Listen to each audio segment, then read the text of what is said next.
ನಮಸ್ಕಾರ ವೀಕ್ಷಕರೇ, welcome to icons of Indian business YouTube ಚಾನಲ್ಗೆ ನಿಮ್ಮೆಲ್ಲರಿಗೂ ಕೂಡ ಆತ್ಮೀಯವಾದ ಸ್ವಾಗತ. ನಾನು ಸೇವಂತಿ Vijay.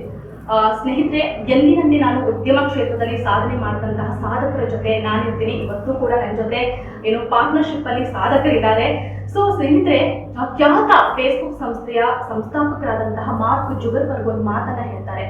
The biggest risk is not taking any risk ಅಂತ. ಅಂದ್ರೆ ರಿಸ್ಕ್ ಅನ್ನ ತಗೊಳ್ಳದೇ ಇರೋದೇ ನಿಜವಾದ ಅಪಾಯ ಜೀವನದಲ್ಲಿ ಅಂತ ಹೇಳ್ತಾರೆ. ನೀವೇನಾದ್ರೂ ಒಂದು ಕೆಲಸ ಮಾಡ್ತೀರಾ, ಸಾಧನೆ ಮಾಡ್ತೀರಾ ಅಂತ ಹೇಳಿದ್ರೆ ರಿಸ್ಕ್ ಅನ್ನೋದು ತುಂಬಾನೇ ಇಂಪಾರ್ಟೆಂಟ್ ಆಗುತ್ತೆ. ನೀವು ರಿಸ್ಕ್ ಅನ್ನ ತಗೊಂಡ್ರೆ ಮಾತ್ರ ಜೀವನದಲ್ಲಿ ಏನಾದ್ರೂ ಒಂದು ಯಶಸ್ಸನ್ನ ಕಾಣೋದಕ್ಕೆ ಸಾಧ್ಯ ಆಗುತ್ತೆ. ಹಾಗಾಗಿ ನೀವು ತಗೊಳ್ತಿರುವಂತ ಒಂದು ರಿಸ್ಕ್ ಅಲ್ಲಿ ನಿಮಗೆ ಕಾನ್ಫಿಡೆಂಟ್ ಆಗಿ ಇರಬೇಕಾಗತ್ತೆ.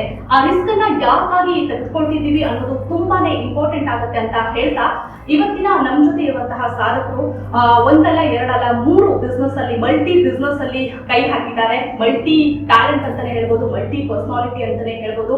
ಅವರು ಬೇರೆ ಯಾರು ಅಲ್ಲ, ನವೀನ್ ರೆಡ್ಡಿ. ಹಾಗೆ ಅವರು ಪಾರ್ಟ್ನರ್ಶಿಪ್ ಬಿಸ್ನೆಸ್ ಪಾರ್ಟ್ನರ್ ಆದಂತಹ ಮೇಘಾ ಗೌಡ ಅವರು ನಮ್ಮ ಜೊತೆಗಿದ್ದಾರೆ. ಇವರು ಎನ್ಆರ್ ಕನ್ಸ್ಟ್ರಕ್ಷನ್ ಹಾಗೆ ವಿಸ್ಮಯ ಇವೆಂಟ್ ಅನ್ನುವಂತ ಒಂದು ಸಂಸ್ಥೆ, ಇನ್ನೊಂದು ಎನ್ರೈಸ್ ಎಂಟರ್ಟೈನ್ಮೆಂಟ್ ಅನ್ನುವಂತ ಒಂದು ಸಂಸ್ಥೆಯನ್ನ ಹುಟ್ಟು ಹಾಕಿದ್ದಾರೆ. ಅವರ ಒಂದು ಸಾಧನೆ ಬಗ್ಗೆ ಆಗಲಿ, ಹಾಗೆ ಅವರ ಕಂಪನಿ ಬಗ್ಗೆ, ಬಿಸ್ನೆಸ್ ಮಾಡೆಲ್ ಬಗ್ಗೆ ಅವ್ರ ಹತ್ರ ಕೇಳಿ ತಿಳ್ಕೊಳ್ಳೋಣ. ಅವರನ್ನ ನಾನು ಕಾರ್ಯಕ್ರಮಕ್ಕೆ ಸ್ವಾಗತ ಮಾಡ್ತೀನಿ. ಸರ್, ಕಾರ್ಯಕ್ರಮಕ್ಕೆ both of you welcome to icons of Indian business YouTube channel. ಆತ್ಮೀಯವಾದ ಸ್ವಾಗತ. ಓಕೆ, ನಾನು ಕಂಪನಿ ಬಗ್ಗೆ, ಪ್ರೊಫೆಷನ್ ಬಗ್ಗೆ ಕೇಳೋದಕ್ಕಿಂತ ಮೊದಲು ಚಿಕ್ಕದಾಗಿ ನಿಮ್ಮ ಒಂದು ಇಂಟ್ರಡಕ್ಷನ್ ವೀಕ್ಷಕರಿಗೆ ಹೇಳ್ಬೋದಾ? ಓಕೆ, ನಾನು ನವೀನ್ ರೆಡ್ಡಿ. ಇಂಡಸ್ಟ್ರಿಯಲ್ಲಿ 2017 ಬಂದೆ ನನ್ನ ಕನ್ಸ್ಟ್ರಕ್ಷನ್ ಫೀಲ್ಡ್. ಹಂಗೆ ಎನ್ಆರ್ ಗ್ರೂಪ್ ಆಫ್ ಕನ್ಸ್ಟ್ರಕ್ಷನ್ ಸಂಸ್ಥೆ ಹುಟ್ಟಿದ್ದು. ಅದಾದ ನಂತರ 2021ರಲ್ಲಿ ಕೋವಿಡ್ ಟೈಮಲ್ಲಿ ಸ್ವಲ್ಪ ಈ ಮದುವೆ ಸಂಭ್ರಮಗಳೆಲ್ಲ ಸ್ವಲ್ಪ ಇದಾದಾಗ ಆವಾಗ ವಿಸ್ಮಯ ಈವೆಂಟ್ಸ್ ಅಂತ ಸ್ವಲ್ಪ ಡಿಫ್ರೆಂಟ್ ಆಗಿ ಸ್ಟಾರ್ಟ್ ಮಾಡೋಣ ಅಂತ ಸ್ಟಾರ್ಟ್ ಮಾಡಿದ್ರು. ಸೊ ಹಂಗಾಗಿ ವಿಸ್ಮಯ ಈವೆಂಟ್ಸ್ ಹುಟ್ಟಿತ್ತು. ಸೊ ವಿಸ್ಮಯ ಈವೆಂಟ್ಸ್ ನ ಇನಿಷಿಯಲ್ ಆಗಿ ಸ್ಟಾರ್ಟ್ ಮಾಡಿದ್ದು ಯೋಚನೆ ಎಲ್ಲ ಮೇಘಾ ಗೌಡ ಅವರು ಪಾರ್ಟ್ನರ್ಶಿಪ್. ಆಮೇಲೆ ನಾವು ಜಾಯ್ನ್ ಆದ್ವಿ. ಎನ್ರೈಸ್ ಎಂಟರ್ಟೈನ್ಮೆಂಟ್ಸ್ ಅನ್ನೋದು ಫ್ಯಾಷನ್ ಇಂಡಸ್ಟ್ರಿ ಮೇಲೆ ಒಂದು ಸ್ವಲ್ಪ ಆಸಕ್ತಿ ಇತ್ತು. ಸೊ ಹಂಗಾಗಿ ಫ್ಯಾಷನ್ ಇಂಡಸ್ಟ್ರಿ. ಈಗ ನನ್ಗೆ ಒಂದು ಕ್ಯೂರಿಯಾಸಿಟಿ ಇದೆ, ಲೈಕ್ ಏನಂದ್ರೆ ಒಂದು ಬಿಸ್ನೆಸ್ ಮಾಡೋದೇ ಕಷ್ಟ ಅಂತಾರೆ. ಸೊ ಮೂರ್ ಕಡೆ ಕೈ ಹಾಕಿದ್ದೀರಾ. ಮೊದಲನೇದಾಗಿ ನಾನು ಕನ್ಸ್ಟ್ರಕ್ಷನ್ ತಗೊಂತೀನಿ. ಈ ಕನ್ಸ್ಟ್ರಕ್ಷನ್ ಇದನ್ನೇ ಯಾಕೆ ಮಾಡ್ಬೇಕು, ಈ ಯೋಚನೆ ಯಾವಾಗ ಬಂತು ನಿಮಗೆ? ಕನ್ಸ್ಟ್ರಕ್ಷನ್ ಫೀಲ್ಡ್ ಯಾವಾಗ ಎಂಟ್ರಿ ಕೊಟ್ಟು ಎಲ್ಲ ಎಲ್ಲ? ನಾನು ಓದಿದ್ದು ಬಂದ್ಬಿಟ್ಟು ಡಿಪ್ಲೊಮಾ ಆಟೋಮೊಬೈಲ್. ಓಕೆ, ಸೊ ನನಗೆ ಕನ್ಸ್ಟ್ರಕ್ಷನ್ಗೆ ಸಂಬಂಧ ಇಲ್ಲ. ಸೊ ಹೆಂಗಾಯ್ತು ಅಂದ್ರೆ ಮನೆಯ ಫ್ಯಾಮಿಲಿ ಬಿಸ್ನೆಸ್ ಅಲ್ಲಿ ಕನ್ಸ್ಟ್ರಕ್ಷನ್ ಅನ್ನೋದು ಒಂದು ಸ್ವಲ್ಪ ತಂದೆ. ಸೊ ಹಂಗಾಗಿ ಆಮೇಲೆ ನಾನು ಅದ್ರ ಬಗ್ಗೆ ತುಂಬಾ ಆಸಕ್ತಿ ತಗೊಂಡು ಹೊಸ ರೀತಿಯಲ್ಲಿ ಏನೇನು ಮಾಡ್ಬೋದು ಅಂತ ಸ್ವಲ್ಪ ಪ್ರಯೋಗಗಳನ್ನ ಮಾಡಿ ಹಂಗೆ ಕನ್ಸ್ಟ್ರಕ್ಷನ್, ಇಂಟೀರಿಯರ್ ಡಿಸೈನಿಂಗ್ ಎಲ್ಲ ಸ್ಟಾರ್ಟ್ ಮಾಡ್ಬೋದು. ಸೊ ಹಾಗಾಗಿ ಪ್ರಾಜೆಕ್ಟ್ಸ್ ಬರ್ತಾ ಇತ್ತು. So we have been very successful. 2015 first ನಮ್ಮ ಸ್ವಂತ ಬಿಲ್ಡಿಂಗ್ ಇಂದ ಸ್ಟಾರ್ಟ್ ಮಾಡಿದೆ. ಅಲ್ಲಿಂದ ಸ್ಟಾರ್ಟ್ ಆಗಿ ಸ್ವಲ್ಪ ನಮ್ಮ ಬಿಲ್ಡಿಂಗ್ ಎಕ್ಸ್ಪೀರಿಯನ್ಸ್ ಕಲ್ತ್ಕೊಂಡು ಬೇರೆ ಬಿಲ್ಡಿಂಗ್ ಮಾಡಕ್ಕೆ ಸ್ಟಾರ್ಟ್. ಕನ್ಸ್ಟ್ರಕ್ಷನ್ ಯಾವ ರೀತಿ ಸರ್ವಿಸ್ ಅನ್ನು ಕೊಡ್ತೀರಾ? ಯಾವ ತರ ಒಂದು ಪ್ಲಾನ್ ಇದೆ ಕನ್ಸ್ಟ್ರಕ್ಷನ್ ಬಗ್ಗೆ ಅಂತ? ನಮ್ಮಲ್ಲಿ ಕಾಂಟ್ರಾಕ್ಟ್ ಕನ್ಸ್ಟ್ರಕ್ಷನ್ಸ್ ಮಾಡ್ತೀವಿ. ಅದು ಬಿಟ್ಟು ಜಾಯಿಂಟ್ ವೆಂಚರ್ಸ್ ಬೇಕಾದ್ರೆ ಜಾಯಿಂಟ್ ವೆಂಚರ್ಸ್ ಮಾಡ್ತೀವಿ. ಆಮೇಲೆ interior designing, architectural designing, so structure planning ಇದನ್ನು ಮಾಡ್ತೀವಿ. Complete in and out service. So Turkey projects ಅಂತ ಹೇಳ್ತೀವಿ. ಒಂದು ಕಸ್ಟಮರ್ ಖಾಲಿ ಸೈಟ್ ಕೊಡೋದ್ರಿಂದ ಅವ್ರಿಗೆ ಕಂಪ್ಲೀಟ್ ಬಾಗಿಲಿಗೆ ಬೀಗ ಕೊಡೋದ್ರಿಂದ ನಾವು ತಿಳಿಸ್ಕೊಡ್ತೀವಿ. ಅಂದ್ರೆ ಒಂದು ಮನೆಯ ಕಂಪ್ಲೀಟ್ ಇಂಟೀರಿಯರ್ ಡಿಸೈನ್ ಅನ್ನು ನೀವು ಫಿನಿಶ್ ಮಾಡಿಕೊಡ್ತೀರಾ? ಹೌದು. ಓಕೆ, ಈಗ ಸರ್ ಕನ್ಸ್ಟ್ರಕ್ಷನ್ ಅಂತ ಬಂದ್ರೆ ತುಂಬಾ ಕಾಂಪಿಟೇಷನ್ ಇದೆ. ಎಲ್ಲ ಒಂದೊಂದು ಡೋರ್ ಟು ಡೋರ್ ಇವಾಗ ಕುತ್ಕೊಂಡ್ಬಿಟ್ಟಿದೆ. ಕನ್ಸ್ಟ್ರಕ್ಷನ್ ಅಲ್ಲಿ ಅಷ್ಟೊಂದು ಕಾಂಪಿಟೇಷನ್ ಇದೆ. ಈ ಕಾಂಪಿಟೇಷನ್ ನ ಹೇಗೆ ಫೇಸ್ ಮಾಡ್ತೀರಾ? ಮತ್ತೆ ನಿಮ್ಮ ಒಂದು ಕ್ವಾಲಿಟಿ ಆಫ್ ಕನ್ಸ್ಟ್ರಕ್ಷನ್ ಏನು ಅಂತ? ಐ ಮೀನ್, ನನ್ನಲ್ಲಿ ಯಾವಾಗಲೂ ನಾನೊಂದು ಸೇಯಿಂಗ್ ಇಟ್ಕೊಂಡಿದ್ದೀನಿ, ಚೀಪ್ ಅಂಡ್ ಬೆಸ್ಟ್ ಅಂತ ಎಲ್ಲರೂ ಹೇಳ್ತಾರೆ. So I believe that cheap is not best and best doesn't come cheap. So ಇದು ನನ್ನ ಮೇನ್ ಮಂತ್ರ ಫಾರ್ ಡೂಯಿಂಗ್ ಬಿಸ್ನೆಸ್. ಸೊ ನನ್ನ ಕಸ್ಟಮರ್ಗಳಿಗೂ ನಾನು ಅದನ್ನೇ ಹೇಳೋದು.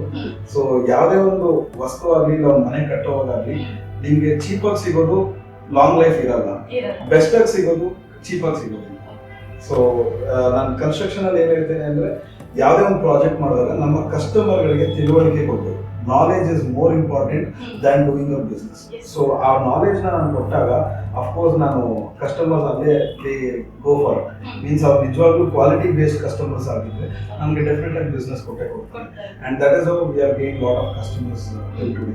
ಎಷ್ಟೊಂದು ಕಸ್ಟಮರ್ಸ್ ಬೇರೆಯವ್ರಿಗೆ ಕೊಟ್ಟು ಕಡಿಮೆ ರೇಟಲ್ಲಿ ಆಮೇಲೆ ಅಡಿಷನ್ಸ್ ಆಗಿ ಅದೆಲ್ಲ ಬ್ಯಾಡ್ ಎಕ್ಸ್ಪೀರಿಯನ್ಸಸ್ ಇರುತ್ತೆ. ಅದನ್ನೆಲ್ಲ ಫೇಸ್ ಮಾಡಿ ಆಮೇಲೆ ತಿರ್ಗಾ ನಮ್ಮ ಹತ್ರ ಬಂದಿರೋ ಇದು ಇದೆ. ಸೊ ಹಾಗಾಗಿ we always been doing the best. So ಹಂಗೆ ಅಂತ we are not always expensive, competitive ಆಗಿ ಇರ್ತೀವಿ, ಕ್ವಾಲಿಟೇಟಿವ್ ಆಗು ಇರ್ತೀವಿ. ಸೊ ಹಾಗಾಗಿ ಎರಡನ್ನೂ ಮೇಂಟೈನ್ ಮಾಡಿ ಬ್ಯಾಲೆನ್ಸ್ ಮಾಡೋದು ಹಾಗೆ.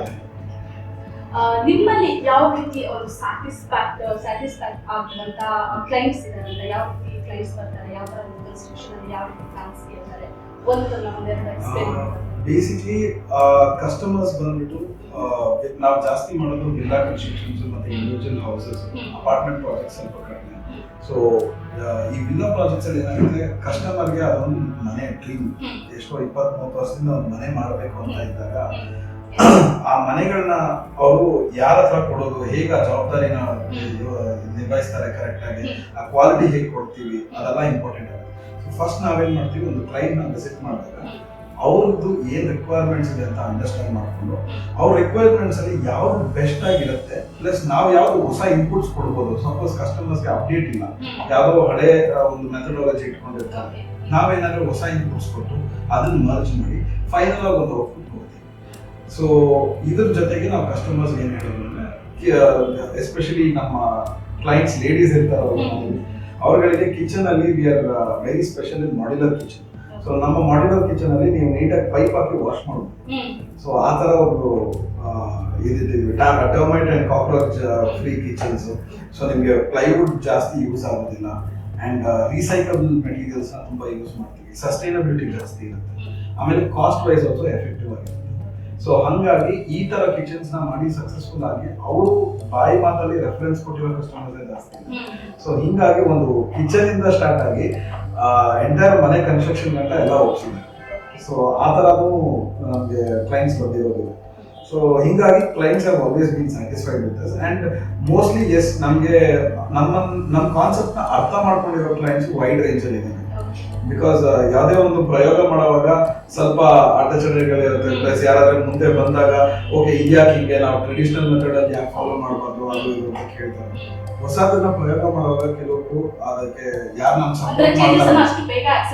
ಅಕ್ಸೆಪ್ಟ್ ಮಾಡಲ್ಲ. ಹೌದು. ಸೊ ಅದನ್ನ ಅಕ್ಸೆಪ್ಟ್ ಮಾಡಿದಾಗ ಅವ್ರಿಗೆ ಆ ರಿಸಲ್ಟ್ ಗೊತ್ತಾಗುತ್ತೆ, ಆ ರಿಸಲ್ಟ್ ಅಲ್ಲೇ ಅವ್ರು ಹೋಗ್ಬಿಟ್ಟಿದೆ. ಸೊ ನಾವು ಆಮೇಲೆ ಮಾತಾಡೋದು ಬೇಕಾಗಿಲ್ಲ. ಸೊ ಹಂಗಾಗಿ ಆಲ್ವೇಸ್ ತುಂಬಾನೇ ಇದೆ, ತುಂಬಾನೇ ಆಲ್ಮೋಸ್ಟ್ ಒಂದು 50+ clients in the last 3 years.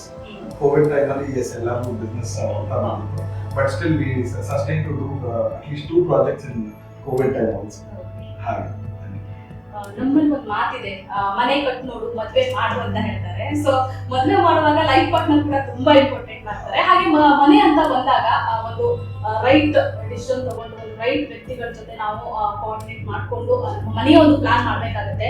So ಈಗ ನಿಮ್ಮ ಕಡೆಯಿಂದ ಒಂದು ಎಚ್ಚರಿಕೆ ಏನಾದ್ರು ಕೊಡೋದಾದ್ರೆ ಅಥವಾ ನೀವು ಒಂದು ಮೆಸೇಜ್ ಅನ್ನ ಕೊಡೋದಾದ್ರೆ, ಸಾಕಷ್ಟು ಜನ ಇದು ಕನ್ಸ್ಟ್ರಕ್ಷನ್ ಆಗಿರ್ಬೋದು, ಬಿಲ್ಡಿಂಗ್ ಆಗಿರ್ಬೋದು, ಮೋಸ ಹೋಗೋದು ಜಾಸ್ತಿ.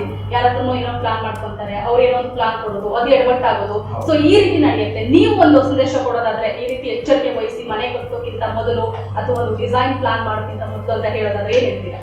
ಸೊ ನಾನು ಹೇಳೋದೇನಂದ್ರೆ, ಯಾರೇ ಆಗ್ಲಿ ಒಂದು ಮನೆ ಕಟ್ಟೋದಕ್ಕಿಂತ ಮುಂಚೆ ಒಬ್ಬರಲ್ಲ ಇಬ್ಬರಲ್ಲ ಅಟ್ಲೀಸ್ಟ್ 3 ಜನ ಹತ್ರ ಒಪಿನಿಯನ್ಸ್ ತಗೊಳ್ಳಿ. 3 ಜನದಲ್ಲಿ ಯಾರು ಬೆಸ್ಟ್, ಅವ್ರು ಮಾಡಿರೋ ಪ್ರಾಜೆಕ್ಟ್ಸ್ ನೋಡಿ, ಆಮೇಲೆ ಅವರು ಏನ್ ಮೆಟೀರಿಯಲ್ಸ್ ಯೂಸ್ ಮಾಡ್ತಾರೆ. ಸೊ ಇದೆಲ್ಲ ಇಂಪಾರ್ಟೆಂಟ್ ಆಗುತ್ತೆ. ಸೊ ಇವಾಗ everything is available on internet. ನಾವು ಏನ್ ಹೇಳ್ತೀವೋ, ನಾವು ಸುಳ್ಳು ಹೇಳ್ತೀವೋ ನಿಜ ಹೇಳ್ತೀವೋ, ಇವಾಗ ಸುಮ್ಮನೆ ಫೋನ್ ತೆಗೆದು ನೋಡಿದ್ರೆ ಎಲ್ಲ ಗೊತ್ತಾಗ್ತದೆ. ಸೊ ಹಂಗಾಗಿ ಅವ್ರು ಏನೇ ಡಿಸಿಷನ್ ತಗೊಳ್ಳೋಕ್ಕಿಂತ ಮುಂಚೆ ಯಾವ ತರ ಯೂಸ್ ಮಾಡ್ತಾ ಇದ್ದೀವಿ, ಪ್ಲಸ್ ಯಾವುದೇ ಒಂದಕ್ಕೂ ಒಂದು ಪ್ರಾಸೆಸ್ ಅಂತ ಹೇಳ್ಕೊಂತೀವಿ. ಇವಾಗ ಇಂಜಿನಿಯರ್ ಸುಮ್ಮನೆ ಹುಟ್ಟಲ್ಲ, ಇಂಜಿನಿಯರ್ ಸುಮ್ಮನೆ ಆಗೋದಿಲ್ಲ. ಸೊ ಅವ್ರನ್ನ ನಾವು ಹೈಯರ್ ಮಾಡ್ಕೊಂಡು ನಾವು ಒಂದು ಪ್ರಾಪರ್ ಸ್ಟ್ರಕ್ಚರಲ್ ಪ್ರಿಪೇರ್ ಮಾಡ್ತಾ ಇದೀವಿ ಅಂತ ಆ ಸ್ಟ್ರಕ್ಚರಲ್ ಡ್ರಾಯಿಂಗ್ಸ್ಗೆ ಒಂದು ವ್ಯಾಲ್ಯೂ ಇರುತ್ತೆ. ಆ ಲೋಡ್ ಟನ್ನೇಜ್ ಎಷ್ಟು ಆಗ್ಬೇಕು, ಆ ಬಿಲ್ಡಿಂಗ್ ಎಷ್ಟು ಇದು ತಡಿಬೇಕು. ನೀವೇ ನೋಡ್ತೀರಾ ನ್ಯೂಸ್ಗಳಲ್ಲಿ ಎಷ್ಟೊಂದ್ಸತಿ ಮಳೆ ಬಂದಾಗ ಆ ಬಿಲ್ಡಿಂಗ್ ಕುಸಿದ್ಬಿಟ್ಟಿದೆ, ಈ ಬಿಲ್ಡಿಂಗ್ ಕುಸಿದ್ಬಿಟ್ಟಿದೆ. ಸೊ ಇದೆಲ್ಲ ಏನಾಗುತ್ತೆ ಅಂದ್ರೆ, ಆಸ್ ಐ ಸೆಡ್, ಚೀಪ್ ಆಗಿ ಕನ್ಸ್ಟ್ರಕ್ಟ್ ಮಾಡೋದಕ್ಕೆ ನೋಡ್ತಾರೆ, ಕಾಸ್ಟ್ ಎಫೆಕ್ಟಿವ್ ಆಗಿರ್ಬೇಕು, ಅವ್ರ ಬಡ್ಜೆಟ್ ಅಲ್ಲಿ ಬರಬೇಕು ಅಂತ ಎಕ್ಸ್ಟ್ರಾ ಒಂದು ಫ್ಲೋರ್ ಹೋಗ್ತಾರೆ, ನಮ್ಗೆ ಇನ್ಕಮ್ ಜಾಸ್ತಿ ಆಗ್ಬೇಕು ಅಂತ. ಇಂಜಿನಿಯರ್ಸ್ ಏನ್ ಮಾಡ್ತಾರೆ, ಅವ್ರಿಗೆ ಬೇಕಾಗಿರೋದನ್ನ ಮಾಡ್ಕೊಟ್ರೆ ಸಾಕಪ್ಪ ಅಂತ ಮಾಡಿ ಬಿಟ್ಬಿಟ್ರೆ ಈ ತರ ಅನಾಹುತಗಳಾಗುತ್ತೆ. ಎಷ್ಟೋ ಜನ ಫ್ಯಾಮಿಲಿಗಳಲ್ಲಿ ಬೀದಿ ಪಾಲಾಗ್ತಾರೆ ಆ ಮನೆ ಬಿಲ್ಡಿಂಗ್ ಅಲ್ಲಿ ಇರೋರಾಗಿರ್ಲಿ ಏನಾಗಲಿ ಅವರ ಲೈಫ್ ರಿಸ್ಕ್ ಔಷಧನ ಕಟ್ಟಿ ಸೇಲ್ ಮಾಡೋದನ್ನ ಒಂದೇ ಕಾರಣಕ್ಕೋಸ್ಕರ cheap quality ಕೊಟ್ಟೋಗೋದಲ್ಲ, ಹೆಂಗೋ ರೀಲ್ ಸೇಲ್ ಮಾಡ್ಬಿಡೋದು. ಸೊ ಹಂಗಾಗಿ ನಾವು ಕಾನೂನಾತ್ಮಕವಾಗಿ ಏನಿದೆಯೋ ಅದನ್ನ ಪಾಲಿಸ್ಕೊಂಡು ಸ್ವಲ್ಪ ಒಳ್ಳೆ ಕ್ವಾಲಿಟಿ ಒಳ್ಳೆ ಗುಣಮಟ್ಟದ ಮೆಟೀರಿಯಲ್ಸ್ ರಾ ಮೆಟೀರಿಯಲ್ಸ್ ಎಲ್ಲ ಯೂಸ್ ಮಾಡಿ ನಾವು ಅದನ್ನ ಮಾಡಿದಾಗ ಅದಕ್ಕೆ ಡೆಫಿನೆಟ್ಲಿ ಒಳ್ಳೆ ಔಟ್ಪುಟ್ ಇರುತ್ತೆ. ಸೊ ಅದನ್ನೇ ನಾನು ಹೇಳೋದು, ಯಾರೇ ಇದು ಮಾಡಿದ್ರು 3-4 ಜನ ಒಪಿನಿಯನ್ಸ್ ತಗೊಳ್ಳಿ. ಆಮೇಲೆ ಅವ್ರು ಮಾಡ್ತಾ ಇರೋ ಕನ್ಸ್ಟ್ರಕ್ಷನ್ಸ್ ಎಲ್ಲ ಸೈಟ್ ವಿಸಿಟ್ ಮಾಡಿ. ಸೊ ಅವ್ರು ಯಾವ ತರ ಮಾಡ್ತಾ ಇದಾರೆ, ಆಮೇಲೆ ಅವ್ರು ಟೈಮ್ ಎಷ್ಟು ಟೈಮ್ ತಗೊಂತಾರೆ, ಯಾಕಂದ್ರೆ ಟೈಮ್ ಇಸ್ ವೆರಿ ಇಂಪಾರ್ಟೆಂಟ್. ಇವಾಗ ನೋಡಿ, ಒಂದು ಕಸ್ಟಮರ್ ಒಬ್ರು ಸಾಮಾನ್ಯವಾಗಿ ಒಂದು ಲೋನ್ ತಗೊಂತಾರೆ ಒಂದು ಮನೆಗೆ, ಅವರು 6 ತಿಂಗಳಲ್ಲಿ ಮನೆ ಮುಗಿಸ್ಬೇಕು ಇಲ್ಲ 8 ತಿಂಗಳಲ್ಲಿ ಮನೆ ಮುಗಿಸ್ಬೇಕು ಅಂತ ಇರ್ತಾರೆ. ಅದು 1.5 ವರ್ಷ ಹೋಯ್ತು ಕಾಂಟ್ರಾಕ್ಟ್. ಸೊ ಅವಾಗ ಅವ್ರಿಗೆ ಬಡ್ಡಿ ಕಟ್ತಾ ಇರ್ತಾರೆ, ಮನೆಗೆ ಹೋಗಿದ್ದಾರೆ, ಬಾಡಿಗೆ ಎಲ್ಲೋ ಕಟ್ತಾ ಇರ್ತಾರೆ.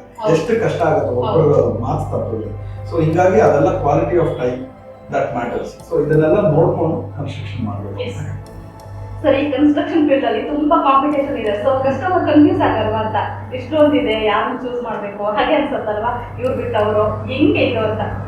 ಇದು ಹೇಗೆ ಹೇಳ್ಬೇಕು ಅಂದ್ರೆ, ಹಿಂದಿಯಲ್ಲಿ ಒಂದು ಮಾತಿದೆ, ತಾನೇ ಕಟ್ಟಿ ಕಾಣೆ ಬರಬೇಕು ನಾಮಿಕಾ ಮೀನ್ಸ್ ಪ್ರತಿಯೊಂದು ಕಾಲಲ್ಲೂ ತಿನ್ನೋ ಒಂದು ಹೆಸರು ಬರ್ದಿರುತ್ತೆ. ಸೊ ಹಾಗಾಗಿ ಎಷ್ಟೇ ಜನ ಇದ್ರೇನು ಕನ್ಸ್ಟ್ರಕ್ಷನ್ಸ್ ಕಡಿಮೆ ಆಗಲ್ಲ. ಆಮೇಲೆ ತುಂಬಾ ದೊಡ್ಡ ಬೆಂಗಳೂರು ಎಕ್ಸ್ಪ್ಯಾಂಡ್ ಆಗಿದೆ. ಸೊ ಹಿಂಗಾಗಿ ಸೊ ಯಾರಿಗೆ ಅದು ಸಿಗ್ಬೇಕು ಅಂತ ಇದೆಯೋ ಅವ್ರಿಗೆ ಸಿಗುತ್ತೆ. ಸೊ ನಮ್ಮ ಪ್ರಯತ್ನಗಳು, ನಮ್ಮ ಅಡ್ವರ್ಟೈಸ್ಮೆಂಟ್ಸ್, ನಮ್ಮ ಮಾರ್ಕೆಟಿಂಗ್ ನಾವು ಏನ್ ಮಾಡ್ಬೇಕು ಮಾಡ್ತೇವೆ. ಆಮೇಲೆ ನಮ್ಮ ಕೆಲಸಗಳು ನಾವು ಏನ್ ಕೊಡಕ್ಕಾಗತ್ತೋ ಬೆಸ್ಟ್ ಕೊಡ್ತೀವಿ. ನಮಗ್ ಬರೋ ಕಸ್ಟಮರ್ಸ್ ಇದ್ದೇ ಇರ್ತಾರೆ, ಇನ್ನೊಬ್ರಿಗೆ ಸೇರೋ ಕಸ್ಟಮರ್. ನಾವು ಯಾರು ಕೆಟ್ಟವರು ಒಳ್ಳೆಯವರು ಅಂತ ಹೇಳಲ್ಲ. ಎಲ್ಲರೂ ಇಂಡಸ್ಟ್ರಿಗೆ ಬಂದಿದ್ರೆ ಎಲ್ಲರಿಗೂ ಕೇಳ್ಕೊಳ್ಳೋದು ಒಂದೇ, ನೀವು ನಿಮ್ ಕಸ್ಟಮರ್ಗೆ ಮೋಸ ಮಾಡಬೇಡಿ, ಹಂಗೆ ಅಂತ ನಿಮ್ ವೃತ್ತಿಗೂ ನೀವು ಮೋಸ ಮಾಡ್ಕೋಬೇಡಿ.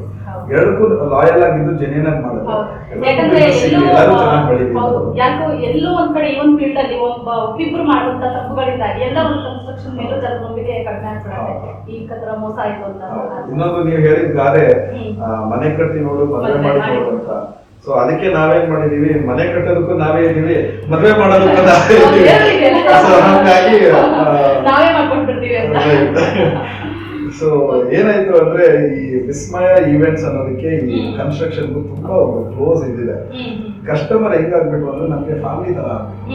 ಸೊ ಒಂದು ಕಸ್ಟಮರ್ ನನ್ಗೆ ಮಾಡಿದ್ದೇನಂದ್ರೆ, ನವೀನ್ ಗೃಹಪ್ರವೇಶ ನಿಮ್ಗೆ ಜವಾಬ್ದಾರಿ ಕೊಟ್ಬಿಡ್ತೀನಿ, ಯಾಕಂದ್ರೆ ಅವ್ರ ಪಾಪ ಬೇರೆ ಸ್ಟೇಟ್ ಅಲ್ಲಿ ಇದ್ರು. ಗೃಹಪ್ರವೇಶ ನಿಮ್ಗೆ ಕೊಟ್ಬಿಡ್ತೀನಿ, ನಾನು ಬರೀ 2 ದಿವಸ ಮುಂಚೆ ಬರ್ತೀನಿ, ಟೈಮ್ ಇಲ್ಲ, ಎಲ್ಲ ನೀವೇ ನಿಭಾಯಿಸ್ಬೇಕು.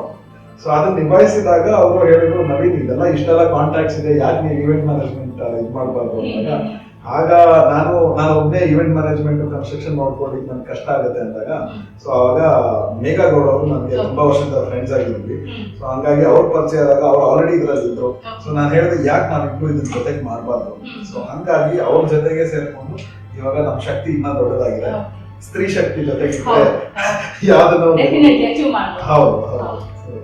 ಹಂಗಾಗಿ ವಿಸ್ಮಯ ಈವೆಂಟ್ಸ್. ಸರ್, ಈಗ ನಾನು ಅದೇ ಕನ್ಸ್ಟ್ರಕ್ಷನ್ ಇಂಡಸ್ಟ್ರಿ ಬಗ್ಗೆ ಮಾತಾಡ್ತಾ ಇದ್ದೆ. ಸೊ ಏನ್ ಸ್ಕೋಪ್ ಇದೆ ಅಂತ ಕನ್ಸ್ಟ್ರಕ್ಷನ್ ಇಂಡಸ್ಟ್ರಿನ ತಗೊಂಡ್ರೆ ಏನ್ ಸ್ಕೋಪ್ ಇದೆ, ಫ್ಯೂಚರ್ ಅಲ್ಲಿ ಹೇಗಿರುತ್ತೆ ಇದು ಅಂತ? ಇವಾಗ ಒಂದು ಮನೆ ಅನ್ನೋದು ಎಲ್ಲರಿಗೂ ಅನಿವಾರ್ಯತೆ. ಪ್ರತಿಯೊಬ್ರು ಒಂದು ಅಟ್ಲೀಸ್ಟ್ ಒಂದು ಗಾಡಿ ತೆಗಿಲ್ಲ, ನಾವು ಬೇರೆ ಕಡೆ ಬಾಡಿಗೆ ಕಟ್ಟದೆ ಒಂದು ಮನೆ ಇರ್ಬೇಕಪ್ಪ ಅನ್ನೋದು, ಮನೆ ಇರ್ಬೇಕು ಅಂತ ಆಸೆ ಇರುತ್ತೆ. ಒಂದು ಮನೆ, ಆಮೇಲೆ ಒಂದು ಗಾಡಿ, ಏನೋ ಒಂದು ಕಾರ್ ಇರ್ಬೇಕು ಅಂತ ಆಸೆ ಇರುತ್ತೆ. ಸೊ ಮನೆಗೆ ಇವತ್ತು ನೀವು ಸರ್ವೆ ರೇಷಿಯೋಸ್ ಎಲ್ಲ ತಗೊಂಡ್ರೆ ಬರೀ 30 to 40% ಅಷ್ಟೇ ಎಲ್ಲರಿಗೂ ಸ್ವಂತ ಮನೆ ಇರುತ್ತೆ. ಮಿಕ್ಕಿದ 60% ಜನಕ್ಕೆ ಮನೆ ಇಲ್ಲ. ಸೊ ಇದು ಫ್ಯೂಚರ್ ಅಲ್ಲಿ ದೊಡ್ಡ ಸ್ಕೋಪ್ ಇರುತ್ತೆ. ಆಮೇಲೆ ಇವಾಗ ನೋಡಕ್ ಹೋದ್ರೆ ಫ್ಯೂಚರ್ ಜನರೇಷನ್ಗೆ ನಾವು ಸಸ್ಟೈನಬಲ್ ಹೋಮ್ಸ್ಗೆ ಅಂತ ವಾಪಸ್ ತಿರುಗಿ ಬರ್ತೀವಿ. ಸಿಂಪಲ್ ಆಗಿ ಹೇಳ್ಬೇಕು ಅಂದ್ರೆ ಹಳೆ ಕಾಲಕ್ಕೆ ನಾವು ತಿರ್ಗಾ ವಾಪಸ್ ಬರ್ತೀವಿ. ಸೊ ಈ ಮಡ್ ಹೋಮ್ಸ್ ಅಂತ ಹೇಳ್ತೀವಿ, ಸೊ ಅದನ್ನ ಮಾಡ್ತಾ ಇದೀವಿ. 3D ಹೋಮ್ಸ್ ಅಂತ ಬಂದಿದೆ, ಮೀನ್ಸ್ ಒಂದು ಮಷೀನ್ ನ ನಾವು ಡಿಸೈನ್ ಫೀಡ್ ಮಾಡಿದ್ರೆ ಗೋಡೆ ಸಂಜೆ ಒಳಗಡೆ ಅದೇ ಮುಗಿಸ್ಬಿಡುತ್ತೆ. ಸೊ ಆ ತರ 3D ಹೋಮ್ಸ್ ಬಂದಿದೆ. ಸೊ ಪ್ರಿಂಟಿಂಗ್ ತರ, ಪ್ರಿಂಟರ್ ತರನೇ ಪ್ರಿಂಟ್ ಮಾಡ್ಕೊಂಡು ಬರುತ್ತೆ. ಸೊ ಈ ತರ ಬರ್ತಾರೆ. ಸೊ ಟೆಕ್ನಾಲಜೀಸ್ ತುಂಬಾ ಚೇಂಜ್ ಆಗ್ತದೆ, ಸ್ಕೋಪ್ ಜಾಸ್ತಿ ಇದೆ. ಇನ್ನ 60% ಜನಕ್ಕೆ ಮನೆ ಇಲ್ಲ. ಸೊ ಎಲ್ರಿಗೂ ಮನೆ ಸಿಗಲಿ ಅನ್ನೋದು ನಾವು ಕೋರ್ಕೊಂತೀವಿ. ಸೊ ಹಂಗಾಗಿ ಸ್ಕೋಪ್ ವೈಸ್ ನೋಡಕ್ ಹೋದ್ರೆ ಎಸ್, ಇದು ಯಾವತ್ತೂ ಮುಗಿಯದೇ ಇರೋ ಒಂದು ಚಾಪ್ಟರ್. ಸೊ ಕಟ್ತಾ ಇರಬೇಕು, ಮಾಡ್ತಾ ಇರಬೇಕು, ಇಲ್ಲಾಂದ್ರೆ ಡೆಲಿವರಿ ಮಾಡ್ತಾ ಇರಬೇಕು ಮನೆಗಳು. ಆಲ್ವೇಸ್ ಇದ್ದೇ ಇರುತ್ತೆ. ಎಸ್. ಈಗ ನಾನು ಕನ್ಸ್ಟ್ರಕ್ಷನ್ ಬಗ್ಗೆ ಆಯ್ತು, ವಿಸ್ಮಯ ಇವೆಂಟ್ ಅನ್ನು ಸ್ಟಾರ್ಟ್ ಮಾಡ್ರಂತ ಕೇಳ್ಪಟ್ಟೆ. ಸೊ ಅದು ಯಾವಾಗ ಸ್ಟಾರ್ಟ್ ಆಯ್ತು, ಅದರ ಒಂದು ಉದ್ದೇಶ ಏನು ಅಂತ? ಇದು ಆಸ್ ಐ ಸೆಡ್ ಯು, ಒಂದು ಗ್ರೂಪ್ ವರ್ಷದಿಂದ ಒಂದು ಐಡಿಯಾ ಬಂತು. ಆಮೇಲೆ ಇವ್ರನ್ನ ಭೇಟಿ ಆಗ್ತದೆ. ಇವ್ರನ್ನ ಭೇಟಿ ಆದಾಗ ಮಾತಾಡ್ತಾ ಇದ್ದಾರೆ, ಈ ತರ ನಮ್ಗೆ ಈ ತರ ಐಡಿಯಾಸ್ ಇದೆ, ನೀವು ನಾವು ಇಬ್ರು ಸೇರ್ಕೊಂಡು ಎಕ್ಸ್ಪ್ಯಾಂಡ್ ಮಾಡಿದ್ರೆ ಹೇಗಿರುತ್ತೆ. ಸೊ ಇವ್ರಿಗೂ ಅದೇ ಟೈಮಲ್ಲಿ ಒಂದು ರೈಟ್ ಪರ್ಸನ್ ಒಬ್ರು ಬೇಕಾಗಿತ್ತು. ಸೊ ಹಂಗಾಗಿ ವಿಸ್ಮಾ ಇವೆಂಟ್ಸ್ ಇಟ್ಕೊಂಡಿದ್ವಿ. ಸೊ ಇವ್ರು ಆಲ್ರೆಡಿ ಈವೆಂಟ್ ಮ್ಯಾನೇಜ್ಮೆಂಟ್ ಫೀಲ್ಡ್ ಅಲ್ಲಿ ಒಳ್ಳೆ ಎಕ್ಸ್ಪೀರಿಯನ್ಸ್ ಇತ್ತು. ಇವರು ಬರ್ಡೇ ಪಾರ್ಟೀಸ್ ಇಂದ ಹಿಡಿದು ಮದುವೆಗಳನ್ನ ಎಲ್ಲ ಮಾಡ್ತಾ ಇದ್ರು. ಇವ್ರದ್ದು ಮೂಲ ಬಂದ್ಬಿಟ್ಟು ಅವ್ರನ್ನೇ ಯಾವ ಟೈಪ್ ಆಫ್ ಸರ್ವಿಸ್ ಎಲ್ಲ ಕೊಡ್ತೀರಾ ಅಂತ ಸರ್? ಓಕೆ, ನಾವು ಒಂದು ಓಕೆ ಒಂದು 2,000 ರೂಪಾಯಿ ಬರ್ಡೇ ಡೆಕೋರ್ ಇಂದ ಹಿಡಿದು ಬಲೂನ್ ಡೆಕೋರೇಷನ್ ಅಂತ ಹಿಡಿದು ನಿಮ್ಗೆ 25 ಕೋಟಿ ಗಂಟ ಮದುವೆ ಮಾಡ್ಬೇಕಂದ್ರೆ ಮಾಡ್ಬೋದು. ಸೊ ಎಲ್ಲಾ ತರ ಇವೆಂಟ್ಸ್ ಮಾಡ್ಬೋದು, ಬರ್ತ್ಡೇಸ್ ಮಾಡ್ಬೋದು, ಆಮೇಲೆ ನಾಮಕರಣಗಳು, ಮುಂಜಿ ಉಪನಯನಗಳು, ಆಮೇಲೆ ಬೇಬಿ ಶವರ್ಸ್, ಶ್ರೀಮಂತ, ಆಮೇಲೆ ವೆಡ್ಡಿಂಗ್ಸ್ ಎಲ್ಲ ಮಾಡ್ತೀವಿ. ಇತ್ತೀಚೆಗೆ ಸ್ವಲ್ಪ ಟ್ರೆಂಡ್ ಆಗಿರೋದೇನು ಅಂದ್ರೆ ವೆಹಿಕಲ್ ಡೆಲಿವರಿ ಸೆಲೆಬ್ರೇಷನ್ಸ್. ಸೊ ಅದನ್ನು ಸಹ ಮಾಡ್ತಾ ಇದ್ದೀವಿ. ಮೀನ್ಸ್ ಯಾರಾದ್ರೆ ಲಕ್ಸುರಿ ಕಾರ್ಸ್ ಇಲ್ಲ ಸ್ಪೋರ್ಟ್ಸ್ ಬೈಕ್ಸ್ ಇಲ್ಲಾಂದ್ರೆ ನಾರ್ಮಲ್ ಆಗಿ ಯಾರೋ ಒಂದು ಕಾರ್ ತಗೊಂಡು ಅದೊಂದು ಡ್ರೀಮ್ ಆಗಿರುತ್ತೆ, ಅದನ್ನ ಫಸ್ಟ್ ವೆಹಿಕಲ್ ಒಂದು ವಿಡಿಯೋ ಮಾಡಬೇಕು, ಅದನ್ನ ಸೆಲೆಬ್ರೇಷನ್ ಮಾಡಬೇಕು ಅಂದಾಗ ಅದನ್ನು ಮಾಡ್ತೀವಿ. ಆಮೇಲೆ ಸರ್ಪ್ರೈಸ್ ಡೆಲಿವರೀಸ್ ನ ಪ್ಲಾನ್ ಮಾಡ್ತೀವಿ. ಸೊ ಅವ್ರಿಗೆ ಕಾರ್ ಡೆಲಿವರಿ ತಗೊಂಡು ಅವ್ರಿಗೆ ಯಾವ್ದಾದ್ರು ಸರ್ಪ್ರೈಸ್ ಗಿಫ್ಟ್ ಕೊಡ್ಬೇಕು ಅಂದ್ರೆ ಆ ಲೊಕೇಶನ್ ತಗೊಂಡು ಬಂದು ಅವ್ರಿಗೆ ಹೇಗ್ ಬೇಕೋ ಆ ತರ ಕಸ್ಟಮೈಸ್ ಆಗಿ ಮಾಡ್ತೀವಿ. ಆಮೇಲೆ ಪ್ರಪೋಸಲ್ ಡೇಸ್ ಇರುತ್ತೆ. ಸೊ ಕೆಲವರು ಪ್ರಪೋಸ್ ಮಾಡೋದಕ್ಕೆ ಅವರು ಪ್ರೇಯಸರಿಗೆ, ಸೊ ಅದಕ್ಕೂ ಅವ್ರು ಪ್ಲಾನ್ ಮಾಡ್ತಾರೆ ಇಂಥ ಲೊಕೇಶನ್ ಅಲ್ಲಿ ನಮ್ಗೆ ಈ ತರ ಬೇಕು ಅಂತ. ಸೊ ಅದಕ್ಕೆ ಮ್ಯೂಸಿಕ್ ಆರ್ಟಿಸ್ಟ್ ಇಂದ ಹಿಡಿದು ಸ್ಪೆಷಲ್ ಆಗಿ ಸಾಂಗ್ಸ್ ಬರೀತೀವಿ. ಸೊ ಅದನ್ನು ಮಾಡಿಸ್ತೀವಿ. ಆಮೇಲೆ ಇವಾಗ ಇತ್ತೀಚೆಗೆ ಎಲ್ಲರಿಗೂ ಪ್ರಾಣಿಗಳ ಮೇಲೆ ಲವ್ ಇದ್ದೇ ಇರುತ್ತೆ. ಕೆಲವರು ಅದನ್ನ ಫ್ಯಾಮಿಲಿ ಮೆಂಬರ್ ಆಗಿ ತಿಳ್ಕೊತಾರೆ. ಸೊ ಅವ್ರ ಬರ್ಡೇಗಳನ್ನ ಸೆಲೆಬ್ರೇಟ್ ಮಾಡೋದಕ್ಕೆ ಸ್ಟಾರ್ಟ್ ಮಾಡ್ತೀವಿ. ಸೊ ಪೆಟ್ ಬರ್ತ್ಡೇಸು ಸೆಲೆಬ್ರೇಟ್ ಅದಕ್ಕೂ ತಕ್ಕಂತೆ ಪ್ಲಾನ್ ಮಾಡ್ತೀವಿ. ಸೊ ಪೆಟ್ಸ್ ಗೆ ಬೇಕಾಗಿರೋ ತರ ಅವ್ರಿಗೆ ಅನಿಮಲ್ ಫ್ರೆಂಡ್ಲಿ ಕೇಕ್ಸ್ ನ ಪ್ರಿಪೇರ್ ಮಾಡ್ತೀವಿ. ಸೊ ಇದೆಲ್ಲ ನಾನು ಹಾಗೆ ಕೇಳಿದೆ 3 ಬಿಸ್ನೆಸ್ 3 ತರ ಮಾಡ್ತಾ ಇದ್ದೀರಾ ಅಂತ. ಸೊ ಇದು ಎನ್ರೈಸ್ ಎಂಟರ್ಟೈನ್ಮೆಂಟ್ ಇದ್ರ ಬಗ್ಗೆ ಹೇಳಿ. ಸೊ ಎನ್ರೈಸ್ ಎಂಟರ್ಟೈನ್ಮೆಂಟ್ಸ್ ಇದೊಂದು ಹೊಸ ಕೂಸು ಅಂತಾನೆ ಹೇಳ್ಬೋದು. ನ್ಯೂಲಿ ಸ್ಟಾರ್ಟ್ ಮಾಡಿರೋದು.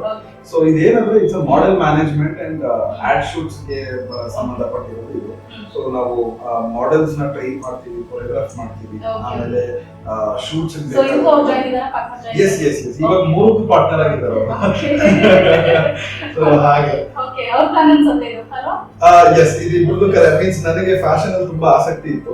ಆಮೇಲೆ ಮಾಡೆಲ್ ಮ್ಯಾನೇಜ್ಮೆಂಟ್ಸ್ ಅನ್ನೋದು ಸ್ವಲ್ಪ ಏನಾಗಿತ್ತು ಅಂದ್ರೆ ಇಂಡಸ್ಟ್ರಿಯಲ್ಲಿ ಇವಾಗ ಫ್ಯಾಷನ್ ಅನ್ನೋದನ್ನ ಟಾಪಿಕ್ ಎತ್ಕೊಂಡಾಗ ತುಂಬಾ ದುರುಪಯೋಗ ಆಗ್ತಾ ಇದೆ. ಅದನ್ನ ಸದುಪಯೋಗ ಮಾಡಬೇಕು. ಪ್ಲಸ್ ಅದರ ಹಳೆತನ ಹೇಗಿತ್ತು, ಒಂದು ಫ್ಯಾಷನ್ ಶೋ ಅಂದ್ರೆ ಆ ಹೋಲಿಸ್ಟಿಕ್ ಮೆಥಡ್ ಅಂತ ಹೇಳ್ತೀವಿ, ಟ್ರೆಡಿಷನಲ್ ಮೆಥಡ್ಸ್ ಅಲ್ಲಿ ಹೇಗಿತ್ತು ಆ ರೀತಿ ಇರಬೇಕು. ಇವಾಗ ಹೇಗಾಗ್ಬಿಟ್ಟಿದ್ರೆ ಫ್ಯಾಷನ್ ಶೋ ಅಂದ್ರೆ ಎಲ್ಲ ಕೊಲಾಬ್ಸ್ ಮಾಡಿ ಫ್ರೀ ಆಫ್ ಕಾಸ್ಟ್ ಆಗಿ ಮಾಡಿಸ್ಕೊಂತಾರೆ, ತಿರ್ಗಾ ಅವ್ರಿಗೆ ಫ್ಯೂಚರ್ ಇಲ್ದಂಗ ಆಗುತ್ತೆ. ಸೊ ಈ ಇಂಡಸ್ಟ್ರಿನ ಮನೇಲಾಗಿರ್ಲಿ ಇಲ್ಲ ಸಮಾಜದಲ್ಲಾಗಿರ್ಲಿ ತುಂಬಾ ನೆಗ್ಲೆಕ್ಟೆಡ್ ಆಗಿ ನೋಡ್ತಾರೆ. ಸೊ ಇದನ್ನ ಚೇಂಜ್ ಆಗಿದೆ. ಸೊ ಹಂಗಾಗಿ ಇವ್ರುಗಳನ್ನ ನಾವು ಪ್ಲಾಟ್ಫಾರ್ಮ್ ಕೊಟ್ಟು ಆ ಪ್ಲಾಟ್ಫಾರ್ಮ್ ಇಂದ ನಾವು ಕರ್ಕೊಂಡು ಹೋದಾಗ ಅವ್ರಿಗೆ ಸರಿಯಾದ ಪೇಮೆಂಟ್, ಅವ್ರ ಟ್ಯಾಲೆಂಟ್ ತಕ್ಕಂತೆ ಸರಿಯಾದ ಪೇಮೆಂಟ್ ಕೊಟ್ಟು ಅವ್ರನ್ನ ಆ ಇಂಡಸ್ಟ್ರಿ ಕರೆಕ್ಟ್ ಆಗಿ ನ್ಯಾವಿಗೇಟ್ ಮಾಡಿ ಬಿಡೋದನ್ನ ನಾವು ತಗೊಂತೀವಿ. ಸೊ ಹಂಗಾಗಿ ಎನ್ರೈಸ್ ಎಂಟರ್ಟೈನ್ಮೆಂಟ್ಸ್ ಹುಟ್ಟಿದ್ದೀವಿ. ಸೊ ಇದನ್ನ ಅದೊಂದೇ ಅಲ್ಲದೆ we are looking at different platforms also. So ad shoots start ಮಾಡಿದ್ವಿ. ಆಮೇಲೆ ಇವಾಗ ಪ್ರಾಪರ್ಟಿ ರೆಸಾರ್ಟ್ ಶೂಟ್ಸ್ ಅದೆಲ್ಲ ಮಾಡ್ತಾ ಇದ್ದೀವಿ. ಸೊ ಹೀಗಾಗಿ ಡೈಮೆನ್ಷನ್ಸ್ ಚೇಂಜ್ ಆಗ್ತಾ ಇದೆ ಕಂಪನಿಯಿಂದ ಒಂದು ರೀತಿಯಿಂದ. ಸರ್ ಮತ್ತೆ ಮಾತಾಡ್ತೀನಿ, ಮಾತಾಡ್ಸ್ಬಿಡೋಣ.